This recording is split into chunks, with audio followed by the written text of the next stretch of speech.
جی السلام علیکم ورحمۃ اللہ وبرکاتہ۔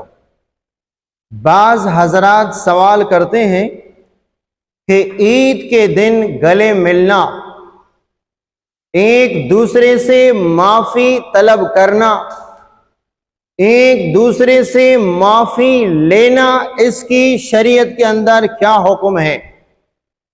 اس سوال کا جواب یہ ہے کہ ویسے مسلمان کو ہر وقت اللہ سے معافی مانگنی چاہیے اور اپنے احباب و اقارب سے، مسلمانوں سے، دوستوں سے، اپنوں سے، غیروں سے اور پڑوسیوں سے ہر وقت معافی مانگنا چاہیے، معافی کا مطالبہ کرنا چاہیے اور معافی دینی چاہیے۔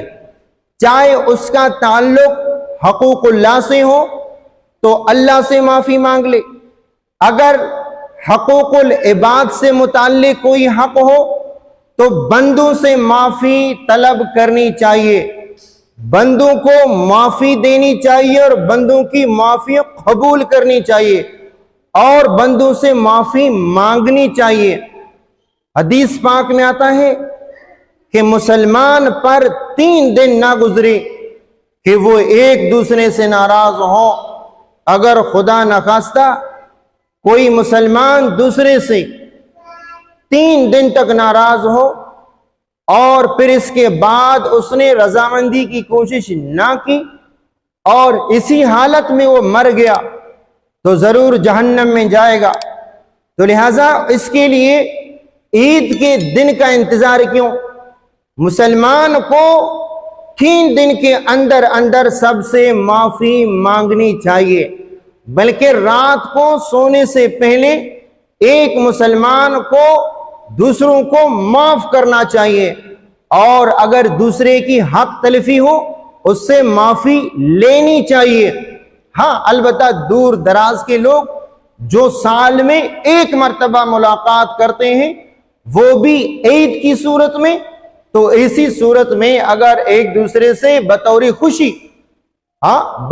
خوشی گلے ملتے ہیں، معافی تلافی کرتے ہیں تو اس میں کوئی حرج نہیں ہے۔ لیکن یاد رکھیں یہ اس طرح خاص کر عید کی نماز کے بعد، عید کے دن عیدگاہ کے اندر ایک دوسرے سے بغلگیر ہو کر معافی تلافی کا مسئلہ کرنا، معاملہ کرنا، یہ کوئی شریعت کا مخصوص حکم نہیں ہے۔ شریعت کا مخصوص حکم یہ ہے کہ ہر دن انسان ایک دوسرے کو معاف کر دے۔ البتہ اگر ایک انسان شریعت کا حکم نہ سمجھ کے ایک دوسرے سے معانقہ کرے، بغلگیر ہو جائے، معافی تلافی کا معاملہ کرے عید کے دن، تو اس میں کوئی قباحت نہیں ہے۔ وما علینا الا البلاغ المبین۔